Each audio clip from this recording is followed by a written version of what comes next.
for coming back and watching another one of my videos. My name is Khandy. If this is your first time tuning in, please go ahead and push that subscribe button. You won't regret it. I upload a new video every week on a different adoption topic. So this week we are going to be talking about open, semi-open, and closed.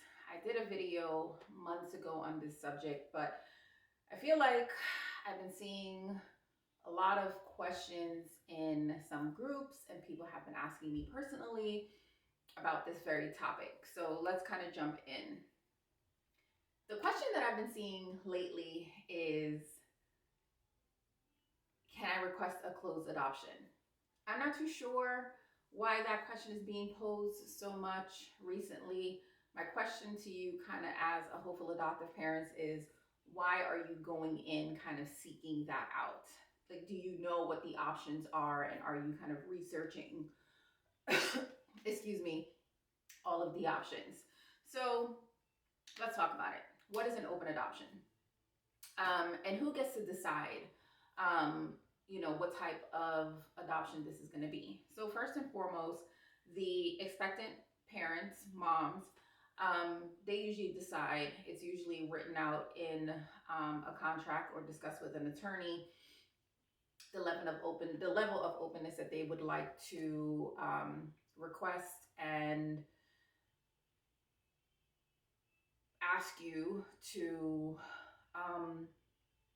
kind of maintain with their child for the foreseeable future. And I say foreseeable future because I'm not going to say until they're 18 or until they're 10, because sometimes things happen and they may change their minds. So I like to say until the foreseeable future, because some people have an open adoption where it is very open.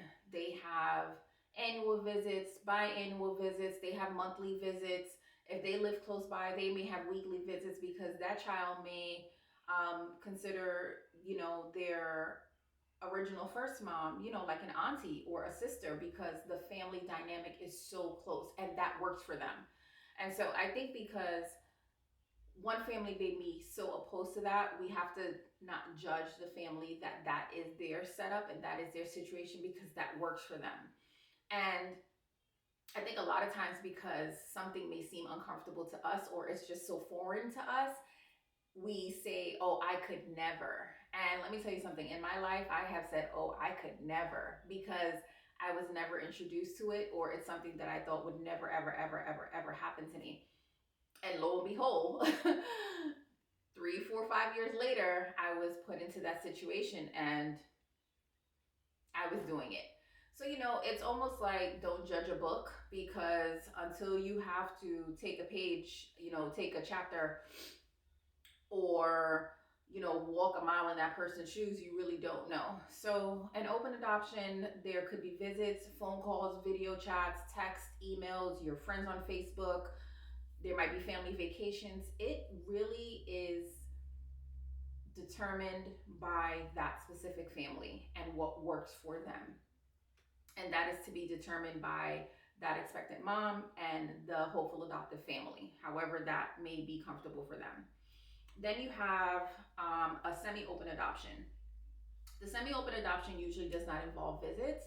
And this, sometimes that communication is done by a facilitator, usually like an agency or an attorney. So that usually means that the first mom is given photos, videos, sometimes maybe letters or text messages, but there usually is no like face-to-face communication. And again, the frequency of that is usually determined by the first mom and dad. Again, that can change. The frequency of that can kind of diminish as time goes on, or it can increase, again, because things change. You know what I mean? So again, what you go into this with, understand that it can change. Third and lastly, we have the closed adoption, and it is exactly what it sounds like. And please understand that sometimes you will have an expectant mom and she's going to go into this and say, I want this to be closed in the beginning because I know this is going to be hard for me. And then I would like for you to ease me in. So then slowly start sending me pictures, but don't go home from the hospital while you guys are waiting for ICPC and just start sending me pictures and giving me updates like, oh, he or she slept really well, she's eating well. They don't want to know that because this is an emotional roller coaster. So what they're asking for is just a little bit of time to kind of grieve because this is a loss for them, essentially. So they're not saying that I want to close adoption. They're just saying, give me time to grieve, and I will then want to be involved in my own way. But then you have some expectant moms, and it's just like, I don't want to know. I am trusting you to instill the values that you have shown me, and I want you to raise my child to the best of your ability. And that's it. No communication, no photos, no videos, zero updates. I don't want anything. And then it is up to you. And if you are married, up to you and your spouse to then tackle the questions that are going to come later, because they're going to be questions, you know, especially if this is a transracial adoption, you know, because in our household, I've said this to you in many videos. You know, my daughter turned 2 on Christmas Day. And, you know, the word adoption has been thrown around for so long, but she still doesn't grasp exactly what that means. However, she will know that she is adopted. She's going to know that she grew in someone else's tummy, but mommy and daddy are her mommy and daddy. And the word adoption is not going to be a nasty word. It's not going to be a taboo word because we don't see it as that. You know, this word or adoption is what brought her to us, and we are so thankful for it. But if you and your spouse are going to wait, and I mean wait years to tell them, be prepared for what that comes with. Or if your child is a different nationality or race than you, and for example, you have a closed adoption, be prepared for what that comes with also, because you have other things that are going to come with that. You're going to have the looks that may come with that. You are going to have the stares from strangers that are going to come with that. You're going to have the questions that come with that. You're going to have the lessons that are going to come with that. And be prepared now that you don't have that first family that may be able to help you out with questions that you may have that any first family is going to have. I know that with whatever question I have about my daughter, her health, anything, I can easily contact her first mom and ask her, and she will give me an answer like this. You may not have that. So I highly suggest that you then get yourself a strong army that is of the same culture as your child so that you can reach out to them. And I don't mean a book, and I don't mean other transracial adoptive parents. I mean other people of that specific culture. So if you have adopted an Asian American child, find some Asian American people that you can turn to.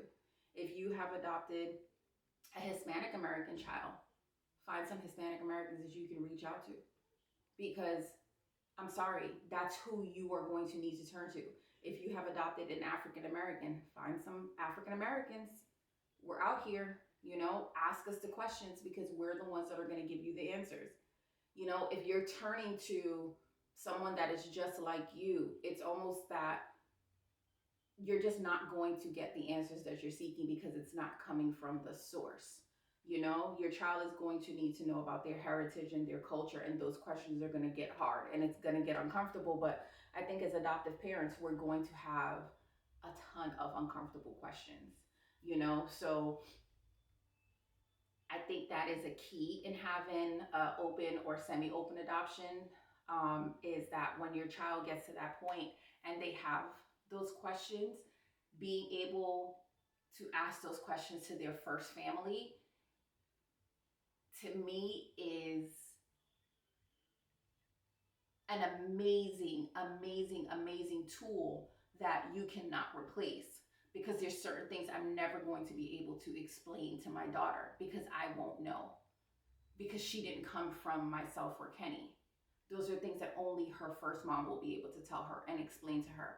Why do I do this? Or why do I look like that? Or, you know what I mean? Like any of those things that she's just not going to get from us. So my thing is, if you do get an expectant mom and, you know, they want to open adoption or semi-open adoption, don't just close your mind off to it. You know what I mean? And if you are one of those hopeful adoptive parents that I see and you just want to go in and say, I want to close adoption, ask yourself why.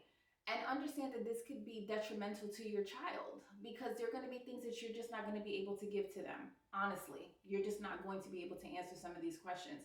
And I'm not saying that this can't be, that you can't still have a successful, your child still can't have a successful life, and this can't be, you know,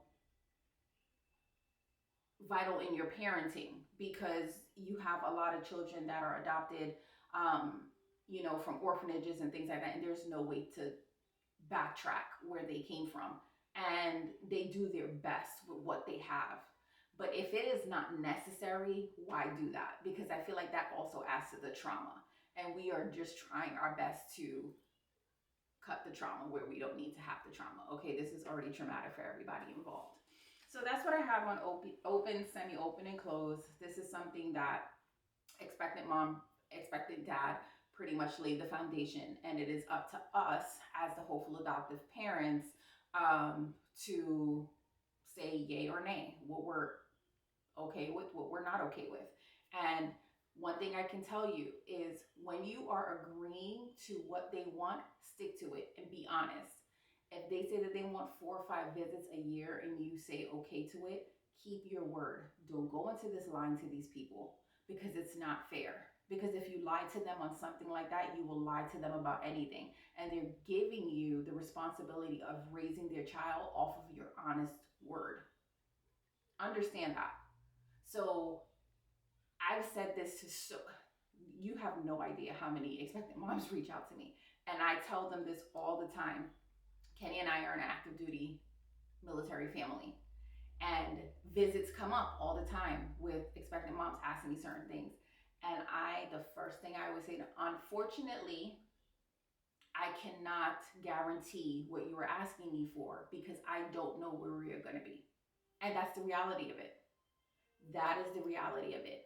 3 days before we got the call saying our daughter was born, we got orders to move to Okinawa, Japan.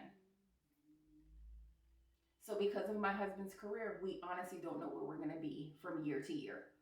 So be honest with yourself when you are making these promises to these people, because your word is your word, and that's all we have in the end. Okay, so that's what I have. Thank you so much for watching.